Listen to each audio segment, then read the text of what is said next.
Hey, this is Matt Simpson, the beer sommelier at the Craft Brewers Conference here for BrewPot.com. We're going to interview some of the best craft brewers in the entire world. Come on, let's go. All right. Matt Vanwick, sorry. Tell us what you're doing now, where you came from. Not many people may know, in the broad beer world, but people who are beer geeks are definitely fans of your Flossmore years. You just left from making some of the best beers on the face of the planet. Seriously. And so tell us what you're doing now, where you've moved on to. You were talking about how young your new brewery is. Tell us all about it. Sure. So I came from Flossmore Station, and that's in south of Chicago, about a half hour. It's a brew pub that has been there about 12. It'll be 13 years this year, and I was fortunate enough to work there for almost 6 years as the brewmaster, and we had some good success there. They had great success before me, winning awards and things, and being a destination brew pub, and I was fortunate enough to jump on that too and have some success, so that was great. And but I'm now moved to Oregon. In January I was offered a job at Oakshire Brewing Company in Eugene. It's a small production brewery that's only been around about 2.5 years. They used to be called Willamette Brewery. They changed their name a year ago to Oakshire. A little cease and desist letter from a wine company who didn't like their name. So being small and not known, it's better just to change your name. So last summer at the Oregon Brewers Fest time, July I suppose, they changed to Oakshire, and now I've been hired on as the brewmaster. They need more people to help them grow into a bigger production brewery. And so that's me. There's me and my head brewer, Joe, that I'm working with. It's just us two in the brewery, working a 15-barrel brew house. And we just have draft beer now. We're going to get beer in bottles. And we might just stay local, but we might spread our beer elsewhere, too. So we're going to have an IPA and an espresso stout in bottles this summer. And, that's what I'm doing now. And you were known... The locals probably knew you for your great session beers, great IPA. We suckers around the rest of the country knew you for your double IPA like X-IPA and big barrel-aged beers like Wooden Hell. What are you bringing from Flossmore over to Oakshire now? And are you guys doing mostly sessionable beers? Or are you going to start delving into? What's your lineup look like? The great news is, it's a totally different ballgame now that I'm a production brewer instead of a brew pub brewer, because you usually get to play more when you're a pub brewer. And we have 4 year-round beers: amber ale, wheat ale, a great IPA, and an espresso stout that uses organic cold-pressed coffee. It's a really good beer. And those are our 4 year-round beers. And then they've done some seasonals throughout the year, so there'll be a couple more a year. But the great thing is the owners realize what great breweries are doing right now, where they're making their beers that people love, the year-round beers, sessionable beers, but they're putting out special beers to really hook the beer geek, the beer connoisseur. And so the first week I was there, I talked them into buying 2 bourbon barrels, and we already have 2 bourbon barrels full of beer.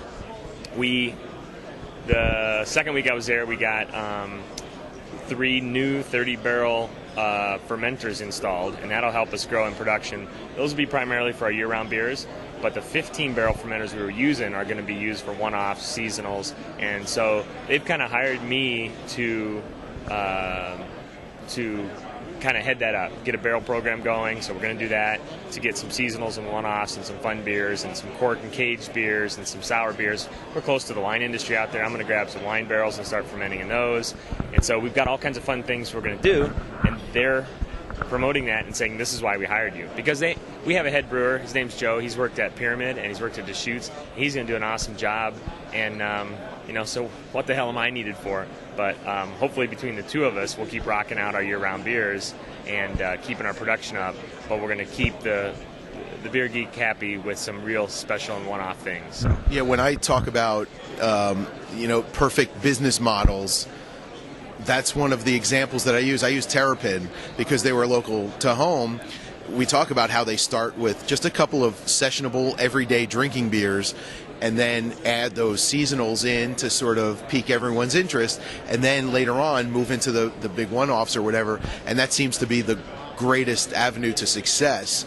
And let me ask you, what do you think might be the biggest hindrance? You mentioned before that they had to change their name because, you know, someone with more of a presence in the industry sort of made them, you know, cave.